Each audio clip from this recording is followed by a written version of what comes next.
Саламатсыздарбы биздин YouTube каналдын көрөрмандары? Биздин каналга жазылып, акыркы жаңылыктарды угуңуздар. Финансы министрлигинин маалыматына караганда 2019-жылдын 7 айына карата Кыргызстандын мамлекеттик карызы 4 миллиард 453 миллион долларды түздү. Анын ичинен 3 миллиард 767 миллион доллары мамлекеттик тышкы карыз болду. 686 миллион ички карызга кирет. Буга чейинки маалыматтарга салыштырып караганда жыл башынан бери мамлекеттик карызды өлчөмү дээрлик 28 миллион долларга азайган.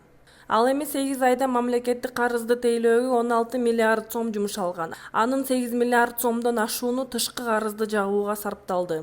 Кыргызстандын эң көп карызы Кытайдын экспорттук-импорттук банкына туура келет. Буга чейин Жогорку Кеңештин эл аралык иштер, коргоо жана коопсуздук боюнча комитети Кыргызстандын тышкы карызы боюнча жумушчу топ түзгөн.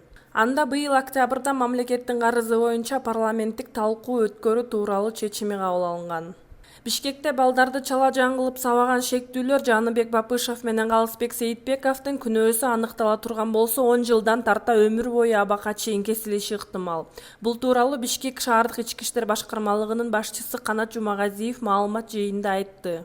Алар кылмыш жаза кодексинин 39-130 беренелери адам өлтүрүүгө аракеттенүү менен соттолот. 28 августта болжол менен саат 7:00 чамасында Бишкек шаардык ички иштер башкармалыгына Жаал Кичи районундагы супермаркеттин жанында кишилер мушташып жатканы кабарланган. Жерине милициянын кайгыл күзөт кызматынын 4-ротасынын кызматкерлери барган. Мындан сырткары Чүй милиция кызматкери Казыбек Бапышев дагы келип 2 шектүүнү алып кеткен. Жабырлануучулар болсо ооруканага жеткирилген. Адамдарды сабоо фактысы боюнча Бапышев Жаныбек Сейитбекович менен Сейитбеков Калысбек Сейитбекович изделип жаткан болчу. Ал эми шектүүлөрдүн бир тууганы милициянын майору Казыбек Бапышев иштен алынып, бир нече милиция кызматкерине кылмыш иши козголгон.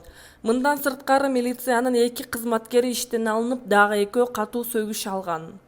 Кийинчерээк шектүүлөр Кыргызстандан чыгып кетүүгө аракет кылганы аныкталган.